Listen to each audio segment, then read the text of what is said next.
തീർത്ഥയാത്ര.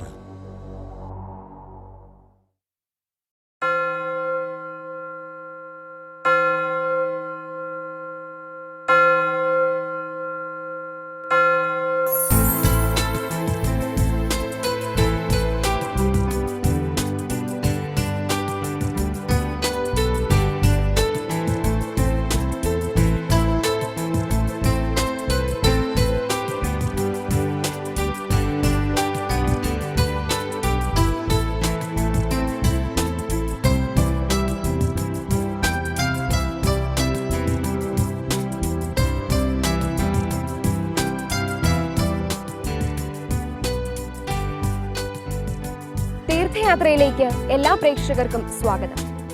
ഇന്നത്തെ നമ്മുടെ തീർത്ഥയാത്ര കുടവച്ചൂർ മുത്തയുടെ ദേവാലയത്തിലേക്കാണ്.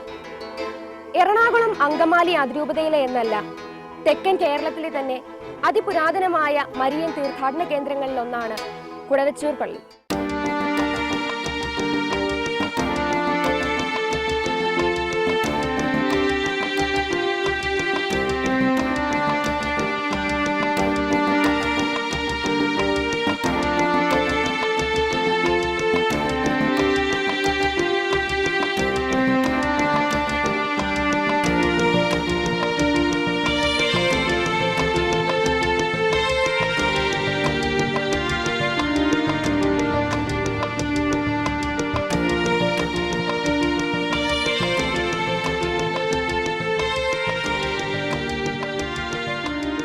ചരിത്രമുറങ്ങുന്ന വൈക്കത്ത് നിന്നും 10 കിലോമീറ്റർ തെക്കുമാറി വേമ്പനാട്ട് കായലിന്റെ തീരത്തായി ഈ ദേവാലയം സ്ഥിതി ചെയ്യുന്നു.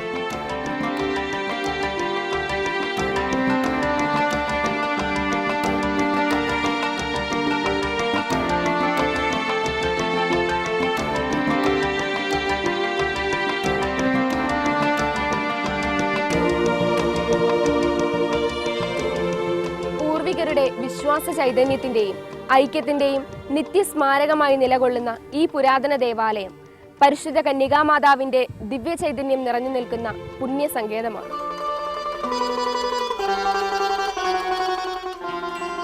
വളരെ മനോഹരമാണ് വെച്ചൂർ എന്ന ഈ കൊച്ചു ഗ്രാമം. വേമ്പനാട്ട് കായലിലെ മന്ദമാരുതന്റെ തലോടലും കിഴക്കു ഭാഗത്തെ പുഞ്ചപ്പാടങ്ങളും തണ്ണീർമുക്കം വെച്ചൂർ ബണ്ടും വിനോദസഞ്ചാരികളുടെ പ്രിയങ്കരമായ പാതിരാമണലും ലോക ടൂറിസം ഭൂപടത്തിൽ ഇടം നേടിയ കുമരകത്തിന്റെ സാമീപ്യവും ഒക്കെ കൂടി ചേർന്ന് ഈ കൊച്ചു ഗ്രാമത്തെ വശ്യമനോഹരമാക്കുന്നു.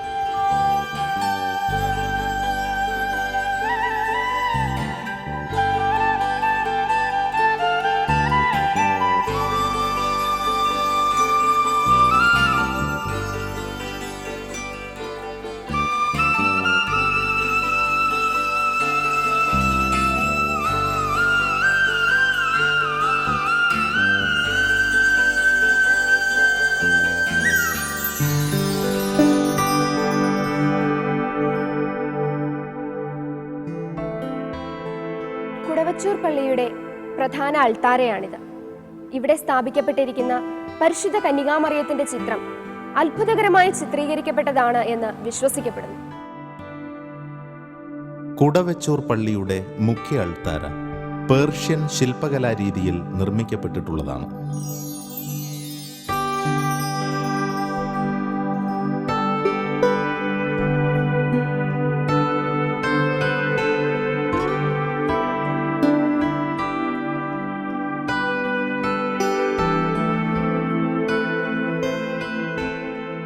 കുടവച്ചൂർ മുത്തി എന്ന് വിളിക്കുന്ന മാതാവിൻ്റെ അത്ഭുത ചിത്രം ഈ അൾത്താരയിൽ പ്രതിഷ്ഠിച്ചിരിക്കുന്നു. ഈ അത്ഭുത ചിത്രം ഈ ഇടവകയ്ക്ക് ലഭിച്ചതിനു പിന്നിൽ ഒരു കഥയുണ്ട്. കേരള ക്രിസ്ത്യാനികൾക്കു വേണ്ടി അന്നത്തെ ഭരണാധികാരിയായിരുന്ന ആർച്ച് ഡീക്കൻ പരിശുദ്ധ കന്യകാമറിയത്തിൻ്റെ 7 ചിത്രങ്ങൾക്കായി പോർച്ചുഗീസുകാർക്ക് ഓർഡർ കൊടുത്തു. പോർച്ചുഗലിൽ നിന്നും കപ്പൽ പുറപ്പെടാൻ സമയമായപ്പോൾ അവയിൽ 6 എണ്ണം മാത്രമേ പൂർത്തിയായിരുന്നുള്ളൂ. എങ്കിലും പശ്ചാത്തലം മാത്രം വരച്ച 7ാമത്തെ ചിത്രവും അതോടൊപ്പം കൊടുത്തുവിട്ടു. ഇവിടെ കൊണ്ടുവന്ന് പള്ളികൾക്ക് വിതരണം ചെയ്യാൻ നോക്കിയപ്പോൾ 7ഉം പൂർത്തീകരിച്ചതായി കണ്ടു. അങ്ങനെ സ്വയം പൂർത്തീകരിക്കപ്പെട്ട ചിത്രമാണ് കുടവച്ചൂർ പള്ളിയിലേത്. സുവിശേഷകന്മാരിൽ ഒരാളായ വിശുദ്ധ ലൂക്ക വരച്ചതും ഇന്ന് സാന്താ മരിയ മജിയോറെ ബസിലിക്കയുടെ ഉള്ളിലുള്ള ബോർഷസ് ചാപ്പലിൽ സ്ഥാപിച്ചിട്ടുള്ളതുമായ പരിശുദ്ധ കന്യകാമറിയത്തിന്റെ ചിത്രത്തിന്റെ തനിപ്പകർപ്പാണിത്.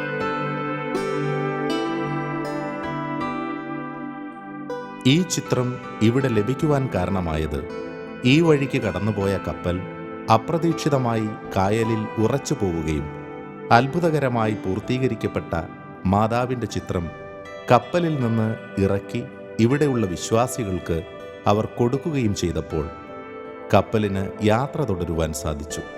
പൂർത്തീകരിക്കപ്പെട്ട മറ്റു ചിത്രങ്ങളുടെ കൂടെ വെച്ച് ഊരിൽ, അതായത് ഗ്രാമത്തിലിറക്കിയതുകൊണ്ട് ഈ പ്രദേശത്തിന് കുടവച്ചൂർ എന്ന പേരുണ്ടായി.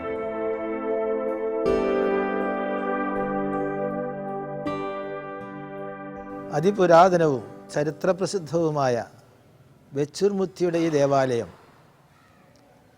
പോർച്ചുഗീസുകാർ ഇന്ത്യയിൽ വരുന്നതിന് മുമ്പ് സ്ഥാപിക്കപ്പെട്ടിട്ടുള്ളതാണ്. വെച്ചൂർ മുത്തി ഈ ദേശത്തിൻ്റെ അമ്മയാണ്. മുത്തിയുടെ നാമം വിളിച്ചപേക്ഷിക്കുക അവർക്കെന്നും ആശ്വാസമാണ്. ജാതി മത വ്യത്യാസമില്ലാതെ ആയിരക്കണക്കിന് ജനങ്ങൾ എല്ലാ വർഷവും കടന്നു വരുന്നു, എല്ലാ ദിവസവും കടന്നു വരുന്നു. എന്ത് നല്ല കാര്യങ്ങൾ ചെയ്യണമെങ്കിലും ഇവിടെ വന്ന് അമ്മയെ കണ്ട് അമ്മയുടെ മുമ്പിൽ പ്രാർത്ഥിച്ച് നേർച്ചയിട്ട് വണങ്ങി അനുഗ്രഹം വാങ്ങി പോയിട്ടേ തുടങ്ങാറുള്ളൂ, ചെയ്യാറുള്ളൂ. ഈ പ്രദേശത്തിൻ്റെ മുഴുവനും ആശാകേന്ദ്രമായ ഈ ദേവാലയം ചരിത്രത്തിൽ ഒത്തിരി വിശിഷ്ട വ്യക്തികളുടെ സ്ഥാനം അലങ്കരിച്ചിട്ടുണ്ട്. ഒരു കാലഘട്ടത്തിൽ സഭയുടെ പ്രഗത്ഭരായ വ്യക്തികളൊക്കെ ഇവിടെ വരികയും താമസിക്കുകയും ചെയ്തിട്ടുണ്ട്. അവരൊക്കെ ഈ അമ്മയുടെ അപദാനങ്ങൾ പ്രകീർത്തിച്ചുകൊണ്ട് രചിച്ചിട്ടുമുണ്ട്. വാഴ്ത്തപ്പെട്ട ചവറ കുര്യാക്കോസ് അച്ഛൻ കുഞ്ഞായിരുന്നപ്പോൾ അമ്മയോടൊപ്പം വന്ന് ഇവിടെ അടിമയിരുന്നിട്ടുണ്ട്. അദ്ദേഹത്തിൻ്റെ ആത്മാനുതാപം എന്ന ഗ്രന്ഥത്തിൽ ആ സംഭവത്തെക്കുറിച്ച്, തൻ്റെ അടിമ സമർപ്പണത്തെക്കുറിച്ച് അദ്ദേഹം രേഖപ്പെടുത്തിയിട്ടുണ്ട്.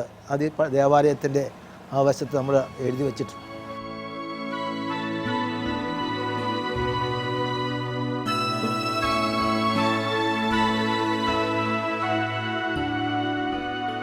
പോർച്ചുഗീസുകാരുടെ വരവിന് 35 വർഷം മുമ്പ് AD 1463 കൊല്ലവർഷം 639 ഈ ദേവാലയം സ്ഥാപിതമായത്. 1674 കാലഘട്ടത്തിൽ കേരളത്തിലെ ആദ്യത്തെ തദ്ദേശീയ മെത്രാനായിരുന്ന മാർ ചാണ്ടി പള്ളിവീട്ടിൽ മെത്രാന്റെ ആസ്ഥാനമായിരുന്നു ഈ ദേവാലയം. 1846 വാഴ്ത്തപ്പെട്ട ചാവറ കുര്യാക്കോസ് ഏലിയാസ് അച്ഛൻ തറക്കല്ലിട്ടുകൊണ്ടാണ് ഇന്ന് കാണുന്ന ദേവാലയത്തിന്റെ പണി ആരംഭിച്ചത്. ഈ ദേവാലയത്തിന്റെ ആരംഭം മുതൽക്കേ ബലിയർപ്പണത്തിനായി ഉപയോഗിച്ചിരുന്ന ഒറ്റക്കല്ലിൽ തീർത്ത ബലിപീഠമാണിത്. പുതിയ ദേവാലയത്തിന്റെ നിർമ്മാണത്തോടനുബന്ധിച്ച് തീർത്ഥാടകർക്ക് വീക്ഷിക്കുന്നതിനായി ഈ ബലിപീഠം ദേവാലയത്തിന് പുറത്തേക്ക് മാറ്റി സ്ഥാപിച്ചു.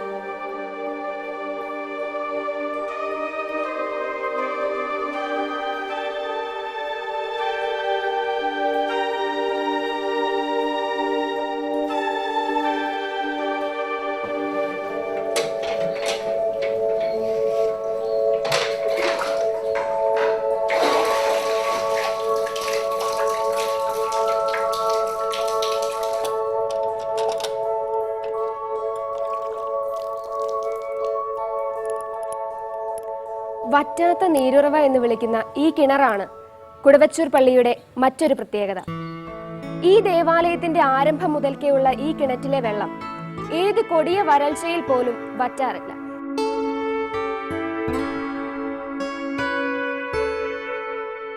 മരിയൻ തീർത്ഥാടന കേന്ദ്രമായ കുടവച്ചൂർ പള്ളിയുടെ പ്രധാനപ്പെട്ട തിരുനാൾ സെപ്റ്റംബർ 1 മുതൽ 15 വരെയും ആഘോഷിച്ചു പോരുന്നു.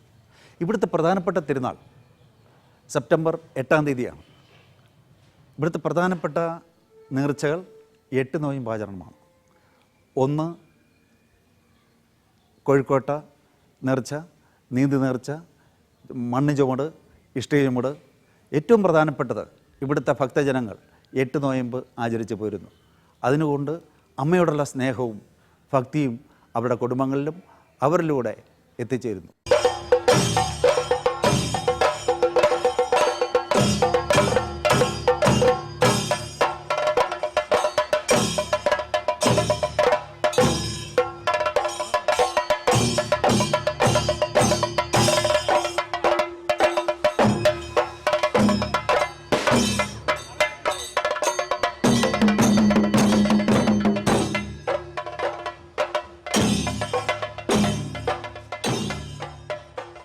ആയിരത്തി 463 പരിശുദ്ധ കന്യകാമറിയത്തിൻ്റെ നാമധേയത്തിലുള്ള ഈ ദേവാലയം സ്ഥാപിതമായതു മുതൽ ജൂലൈ 16 കർമ്മല മാതാവിൻ്റെ തിരുനാൾ ഇവിടെ പ്രധാന തിരുനാളായി ആഘോഷിച്ചു വരുന്നു. കുടവച്ചൂർ പള്ളിയിൽ ദർശന സമൂഹം സ്ഥാപിച്ച 1822 മുതൽ എല്ലാ വർഷവും സെപ്റ്റംബർ 8-ാം തീയതി പരിശുദ്ധ അമ്മയുടെ പിറവി തിരുനാൾ ഭക്തിയാദരപൂർവ്വം ആഘോഷിച്ചു വരുന്നു. അതിനൊരുക്കമുള്ള 8 നോമ്പ് ഇവിടെ വളരെ ഭക്തി നിർഭരമായി ആചരിച്ചു വരുന്നു. പുരാതന കാലം മുതൽ ദൂരദേശത്തു നിന്നുപോലും ജാതിമത ഭേദമന്യേ വിശ്വാസികൾ ഇവിടെ വന്നു താമസിച്ച് 8 നോമ്പ് ആചരിച്ച് തിരുനാളിൽ പങ്കെടുത്തു വരുന്നു. സ്ത്രീ സഹജമായ രോഗങ്ങൾക്കും സുഖപ്രസവത്തിനും സന്താനലബ്ധിക്കും 8 നോമ്പാചരണം ഫലസിദ്ധിയുള്ളതായി ജനങ്ങൾ സാക്ഷ്യപ്പെടുത്തുന്നു.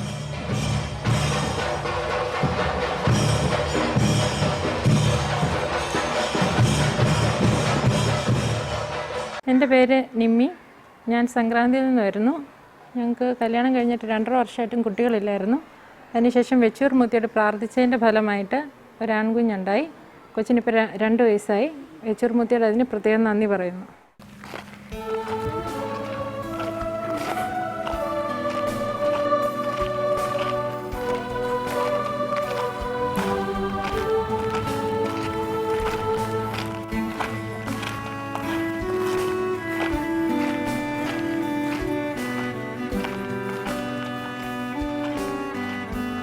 ഈ ദേവാലയത്തിലെ ഒരു പ്രധാന നേർച്ചയാണ് ഇഷ്ടിക അല്ലെങ്കിൽ മണ്ണ് തലയിൽ ചുമന്ന് ദേവാലയത്തിന് പ്രദക്ഷിണം വയ്ക്കുക എന്നുള്ളത്.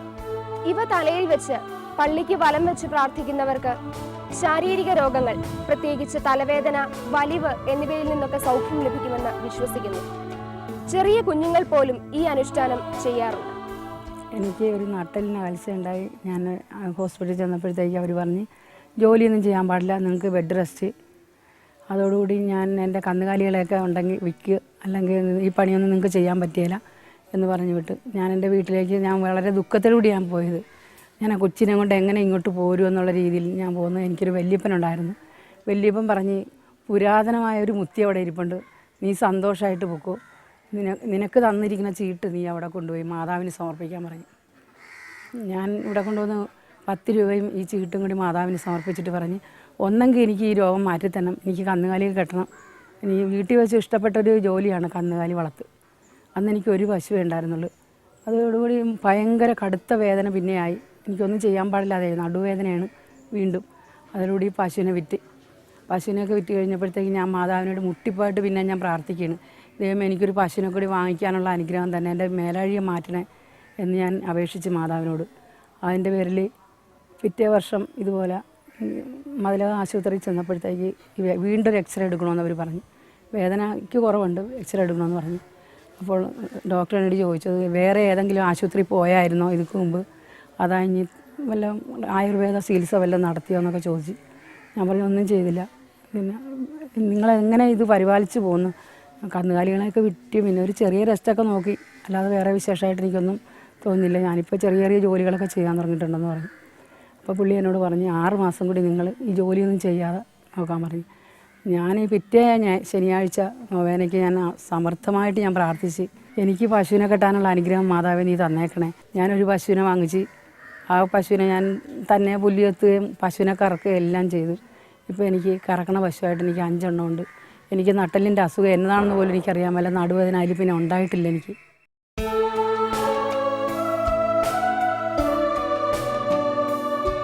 കുടവച്ചൂർ പള്ളിയിലെ ഒരു പ്രധാന നേർച്ചയാണ് കൊഴുക്കട്ടയുണ്ടാക്കി മുത്തിയമ്മയ്ക്ക് നേർച്ചയായി സമർപ്പിക്കുക എന്നത്. അരി പൊടിച്ച് വറുത്ത് ജീരകവും ചുക്കും ഏലക്കായും പൊടിച്ചു ചേർത്ത് പാകത്തിന് പഞ്ചസാരയും ചേർത്ത് കുഴച്ചാണ് ഇത് ഉണ്ടാക്കുന്നത്.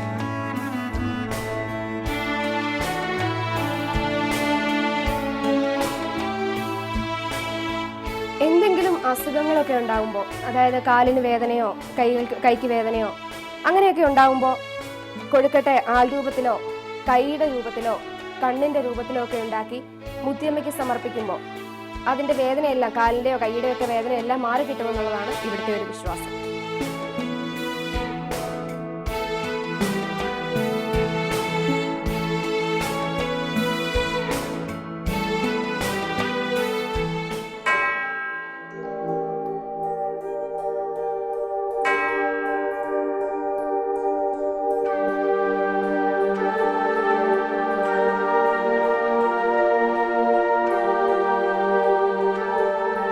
കുടുവച്ചൂർ പള്ളിയുടെ ചരിത്രത്തിൽ ആരയ സമുദായങ്ങൾക്ക് അതിൻ്റേതായ ഒരു ചെറിയ പ്രാധാന്യമുണ്ട്. അത് നമ്മൾ പരിശോധിക്കുകയാണെന്നുണ്ടെങ്കിൽ പല ഐതിഹ്യങ്ങളിലൂടെയുണ്ട്. അതിൽ ഏറ്റവും പ്രധാനപ്പെട്ടത് ഈ കുടുവച്ചൂർ പള്ളിയിൽ സ്ഥാപിച്ചിരിക്കുന്ന പരിശുദ്ധ മാതാവിൻ്റെ അത്ഭുത ചിത്രം പോർച്ചുഗീസിൽ നിന്നും വിശുദ്ധ ലൂക്ക സ്വഹസ്തങ്ങളാൽ വരച്ച് ഇവിടെ പ്രതിഷ്ഠിക്കപ്പെട്ടിട്ടുള്ളതാണ്. ഈ അത്ഭുത ചിത്രത്തിൻ്റെ പ്രസക്തി മനസ്സിലാക്കിക്കൊണ്ടും വളരെയധികം ആളുകൾ ഈ പള്ളിയിൽ വന്നു പോയിക്കൊണ്ടിരുന്നു. ടിപ്പു സുൽത്താൻ്റെ പടയോട്ട കാലത്ത് ഈ പള്ളിയും ആക്രമിക്കപ്പെടും എന്ന സൂചനയുടെ അടിസ്ഥാനത്തിൽ ഈ പരിസര രൂപം സൂക്ഷിക്കാനായി കൊച്ചി രാജ്യത്തിലുള്ള ഇടക്കൊച്ചി പള്ളിയിൽ ഏൽപ്പിക്കുകയുണ്ടായി. ആക്രമികൾ തിരിച്ചു പോയതിനു ശേഷം ഇവിടെയുള്ള വെച്ചൂർ നിവാസികൾ, വിശ്വാസികളും അംഗങ്ങളെല്ലാവരും കൂടി ചെന്ന് തിരികെ ചോദിച്ചപ്പോൾ അവർ അത്ഭുത ചിത്രം തരാൻ വിസമ്മതിക്കുകയാണ് ഉണ്ടായത്. തുടർന്ന് ഇവിടെയുള്ള വിശ്വാസികളും കുറച്ച് അരയ സമുദായങ്ങളുമായി ഓടിവള്ളങ്ങളിൽ ഈ ഇടക്കൊച്ചി പള്ളിയിൽ ചെന്ന് പ്രസ്തുത രൂപം തിരിച്ചെടുത്തുകൊണ്ട് പോരുകയുണ്ടായത്. ഇതറിഞ്ഞ് പുറകെ വന്ന ഇടക്കൊച്ചിക്കാർക്ക് ഈ വേമ്പനാട്ട് കായലിലുണ്ടായ അപ്രതീക്ഷിതമായ കാറ്റും കോളും നിമിത്തം നമ്മുടെ വള്ളങ്ങളെ പിന്തുടരാൻ പറ്റാതെ വരികയും ആ സെയിം കാറ്റും കോളും തന്നെ നമ്മൾ വള്ളങ്ങളെ എത്രയും പെട്ടെന്ന് പള്ളിക്കടയിൽ അടുക്കുവാൻ സഹായിക്കുകയും ചെയ്യുകയുണ്ടായി. അങ്ങനെ ആ രൂപം നമ്മളിവിടെ തിരിച്ച് നമ്മുടെ പള്ളിയിൽ സ്ഥാപിക്കുകയുണ്ടായത്. അതിൻ്റെ ഒരു അവർക്ക് അരയ സമുദായങ്ങൾക്ക് ആ ഒരു വിശ്വാസ ചൈതന്യം കൊണ്ട് അവർ അന്നു മുതൽ ഈ പള്ളിയിൽ എല്ലാ വർഷവും കൊടിക്കയർ നോമ്പ് നോറ്റ് നേർച്ചയായി ഇവിടെ എത്തിച്ചോളാമെന്ന് സമ്മതിക്കുകയല്ല, അവരൊരു നേർച്ച നേടുകയുണ്ടായത്. അങ്ങനെ തുടർച്ചയായിട്ട് അവരിവിടെ തന്നുകൊണ്ടിരുന്നു. അതിനുശേഷം വെച്ചൂർ പള്ളിക്ക് സ്വന്തമായിട്ട് കൊടിമര സംവിധാനം ഉണ്ടാകുന്നതുവരെ ഈ അരയ സമുദായത്തിൻ്റെ പിൻഗാമികൾ അവർ നേർച്ച നേർന്ന് കൊടിക്കയർ ആഘോഷമായിട്ട് പള്ളിയിൽ എത്തിച്ചുകൊണ്ടിരുന്നു. ഇപ്പോൾ ആ സമ്പ്രദായമില്ല. കാരണം വെച്ചൂർ പള്ളിക്ക് സ്വന്തമായിട്ട് പിന്നെ കൊടിമരം സ്ഥാപിച്ചിട്ടുണ്ട്. അതുകൊണ്ട് ഇപ്പോൾ അവർ അങ്ങനെയുള്ള നേർച്ചകളൊന്നും നടത്തുന്നില്ല. പക്ഷേ എങ്കിൽ പോലും അതിനു മുമ്പ് അവരിത് വളരെ ആഘോഷമായിട്ട് ഈ കൊടിക്കയർ നമ്മുടെ പള്ളിയിൽ എത്തിച്ചുകൊണ്ടിരിക്കുകയായിരുന്നു. അതിന് അവർക്ക് ഒരുപാട് അനുഗ്രഹങ്ങളും അതുവഴി അവർക്ക് ഉണ്ടായിട്ടുണ്ടെന്നാണ് അവരുടെ സാക്ഷ്യം നോക്കിയാൽ മനസ്സിലാക്കാൻ സാധിക്കുന്നത്.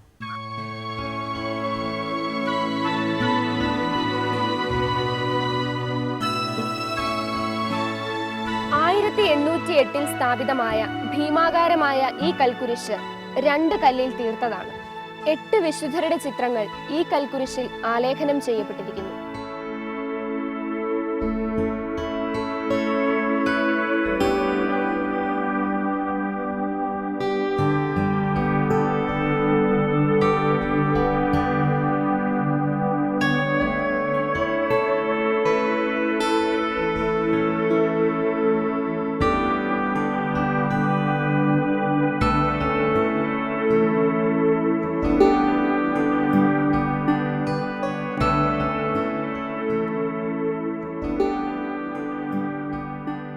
ആയിരത്തി 1909 നിർമ്മിക്കപ്പെട്ട ഈ മണിമാളികയ്ക്ക് 6 നിലകളാണുള്ളത്. ഫ്രാൻസിൽ നിന്ന് കൊണ്ടുവന്ന ശ്രുതിമധുരമായ 3 പള്ളിമണികൾ ഇവിടെ സ്ഥാപിച്ചിരിക്കുന്നു.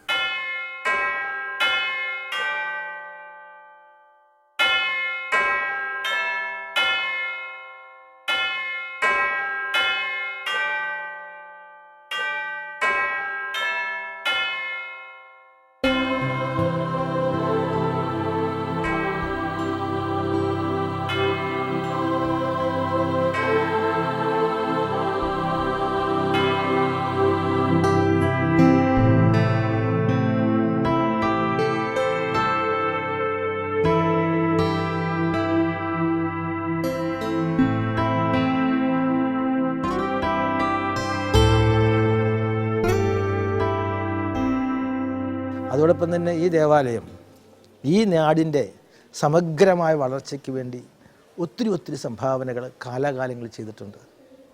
ഈ നാടിൻ്റെ ഒരു ദീപമാണിത്. ഈ നാടിൻ്റെ ഈ റോഡുകളിലേക്ക് വികസനത്തിന് പിന്നിൽ ഈ പള്ളിയുണ്ട്. എവിടെ റോഡുകൾ ഉണ്ടാകുന്നുവോ അവിടെ വികസനം സംഭവിക്കും. പള്ളിയിലേക്കുള്ള വഴി, ഇത് ചുറ്റുമുള്ള വഴികളൊക്കെ പള്ളി കൊടുത്ത വഴികളാണ്. അതുപോലെ തന്നെ ഈ പ്രദേശത്തെ ഏക ആശ്രയമായിരുന്നു സെൻറ്റ് ജോസഫ് ഹോസ്പിറ്റൽ. ഒരു കാലത്ത് ഇവിടെയായിരുന്നു ഈ മനുഷ്യരെയൊക്കെ ആശ്വാസം കണ്ടെത്തിയത്. അന്ന് ബണ്ടില്ല, യാത്രാ സൗകര്യങ്ങളില്ല, ജലമാർഗം മാത്രമുള്ളൊരു കാലത്ത് ഈ കഴിഞ്ഞ നൂറ്റാണ്ടിൻ്റെ ആരംഭത്തിൽ ആരംഭിച്ചതാണ് സെൻറ്റ് ജോസഫ് മെഡിക്കൽ ഹോസ്പിറ്റൽ. അക്ഷര വെളിച്ചം നൽകിക്കൊണ്ട് ഇവിടെ ഒരു വിദ്യാഭ്യാസ സ്ഥാപനം തുടങ്ങിയതും വെച്ചൂർ പള്ളിയിൽ നിന്നാണ്. ഇന്ന് ആ സ്ഥാപനം വളർന്ന് സെൻറ്റ് മൈക്കിൾസ് ഹയർ സെക്കൻഡറി സ്കൂളായിട്ട് വളർന്നിരിക്കുകയാണ്. സന്യാസ സമൂഹങ്ങൾക്ക് ഇന്ന് അന്തർദേശീയ തലത്തിൽ വരെ അതിൻ്റെ സാന്നിധ്യം വഹിക്കുന്നവർ ഈ ഇടവകയിൽ നിന്നുള്ളവരാണ്. അങ്ങനെ ദൈവവിളി കൊണ്ടും പ്രേക്ഷിത പ്രവർത്തന ചൈതന്യം കൊണ്ടും മികച്ചു നിൽക്കുന്ന ഒരു ദേവാലയമാണിത്. ഇതിനെല്ലാം അവർക്ക് ശക്തി കിട്ടുന്നത് ഈ പരിശുദ്ധ അമ്മയോടുള്ള വിശ്വാസമാണ്. അങ്ങനെ തൻ്റെ മുന്നിലെത്തുന്ന മക്കളെ വാത്സല്യത്തോടെ വാരിപ്പുണരുന്ന, ആശ്വസിപ്പിക്കുന്ന അനുഗ്രഹങ്ങളുടെ അമ്മയായ കുടവച്ചൂർ മുത്തി ഈ ദേവാലയത്തിൻ്റെ അൾത്താരയിൽ നാടിനും ഇടവകയ്ക്കും പ്രകാശമായി ഇന്നും നിലനിൽക്കുന്നു. ഏതൊരു സ്ത്രീയും അനുഭവിച്ചിട്ടുള്ളതിനേക്കാൾ കൂടുതൽ വേദനയും ദുഃഖവും അറിഞ്ഞിട്ടുള്ള പരിശുദ്ധ അമ്മയ്ക്ക് നമ്മുടെ വേദനയും കണ്ണീരും നന്നായി മനസ്സിലാക്കുവാൻ സാധിക്കും. മുത്തിയമ്മയുടെ ഈ ദേവാലയത്തെക്കുറിച്ചും ഈ നാടിനെക്കുറിച്ചും ഇതിന്റെ ചരിത്രത്തെക്കുറിച്ചുമുള്ള കൂടുതൽ വിവരങ്ങൾ നിങ്ങൾക്ക് ലഭിച്ചുവെന്ന് ഞങ്ങൾ വിശ്വസിക്കുന്നു. മുത്തിയമ്മയുടെ അനുഗ്രഹം നിങ്ങൾക്ക് എല്ലാവർക്കും എപ്പോഴും ഉണ്ടാകട്ടെ എന്ന് പ്രാർത്ഥിച്ചുകൊണ്ട് ഞങ്ങൾ അടുത്ത തീർത്ഥാടന കേന്ദ്രത്തിലേക്ക് യാത്രയാവുകയാണ്. നന്ദി, നമസ്കാരം.